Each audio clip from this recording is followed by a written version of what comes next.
Right now, thousands of people under 25 are starting the same business. No product, no inventory, no office, just a laptop, a template, and a pitch.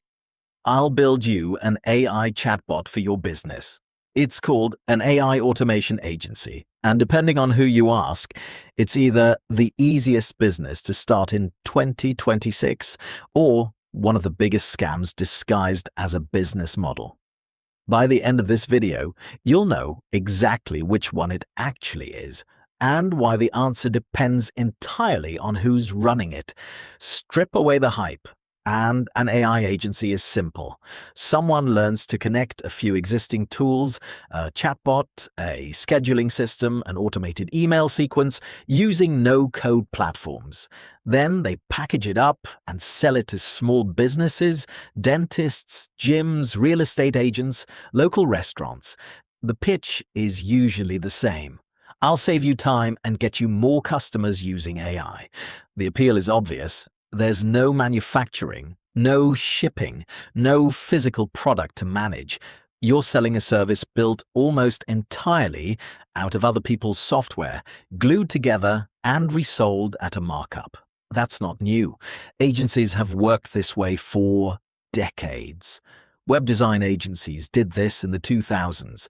Social media management agencies did it in the 2010s. Now it's automation and chatbots. What's new is the label. Everything got rebranded AI the moment the term became a magnet for attention. Even the tools themselves are often not much more than existing automation software with a chatbot layer bolted on top. The underlying tech has existed for years. What changed is the marketing. So why is this suddenly everywhere? Part of it is the barrier to entry, or the appearance of one being low. You don't need a coding background. Most of the tools involved are drag and drop. A weekend of tutorials and you can technically build something that looks impressive in a demo video. Part of it is the pricing story. Influencers selling courses on this topic love to show screenshots of $3,000 retainers and $10,000 months, numbers that sound achievable if a Builder tool subscription only costs $50. There's also a social proof machine behind all of this. Thousands of short videos show the same format: a screen recording of a dashboard, a voiceover claiming huge monthly income, and a link to Learn How in the bio. That repetition creates the illusion that everyone is succeeding at once, even though you're mostly seeing the same handful of success stories reposted and re-edited by different accounts, and part of it is genuine demand. Small businesses really do get bombarded with cold outreach around automating their customer service or booking.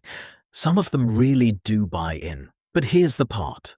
Most of these pitches leave out the tools themselves aren't free.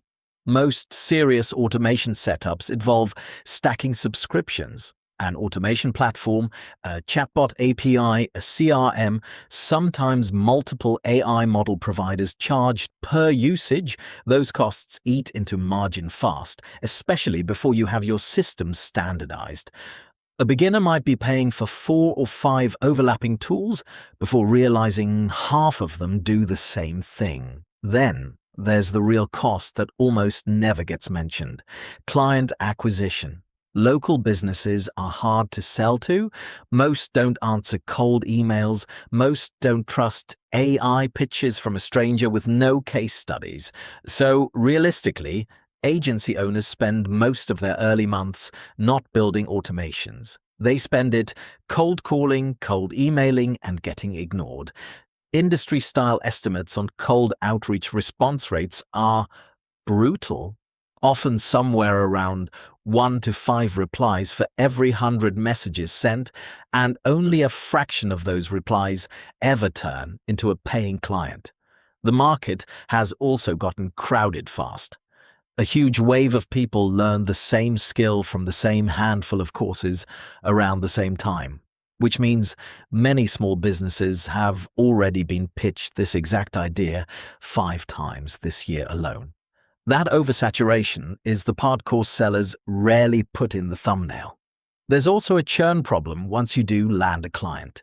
Small businesses can be fickle. If the automation doesn't obviously pay for itself, within a month or two, they cancel.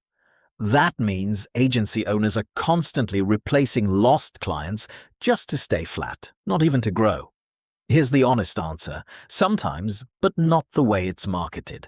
The people who do succeed with this usually share a few things in common. They pick a specific, narrow niche. Not, I help businesses with AI, but something like, I help dental clinics recover missed call revenue. A narrow niche matters because it lets them speak directly to one specific, provable pain point instead of a vague promise. I'll save you time is forgettable. I'll recover the 20 missed calls your front desk can't answer during lunch is specific enough to actually convert. They already have some existing skill, sales experience, web design, marketing, and use automation as one tool in a bigger service, not the entire pitch. And they're realistic about the numbers. Most people who make real income from this are running it as a slow-building service business, not the overnight, close 5 clients in your first month, story sold in ads. The people who lose money are usually the ones who paid for an expensive course, expected clients to appear from a script, and never accounted for how much unpaid time goes into outreach before the first sale. There's also a quieter group worth mentioning. People who never lose much money because they never really invest much. They try outreach for a few weeks, get no replies, and quietly stop. For them, it's less a failed business and more an experiment that fizzled out. Those stories don't make it into course marketing either, because I tried it for 3 weeks and moved on doesn't sell a $500 course. This pattern isn't unique to AI agencies. It shows up every time a new tool makes some skill temporarily easy to learn. Dropshipping went through this. Print on demand went through this. Even freelance web design went through a version of it back when website builders first got easy to use. The first wave of people in any of these trends tends to do well because the market hasn't caught up yet and the tool genuinely creates value nobody's captured. Every wave after that competes for shrinking scraps, while the tools themselves stay easy enough to learn that a new wave keeps arriving. AI agencies are just the current version of that cycle, running at a much faster pace because content about it spreads faster than the trends before it did. So is the AI agency boom a real business model or a bubble? Honestly, it's both, depending on who's running it. The tools are real. The demand from small businesses is real. But the easy money version being sold to thousands of people at once was never going to work for all of them. It's the same story as every anyone can do this business trend before it. The first wave made real money.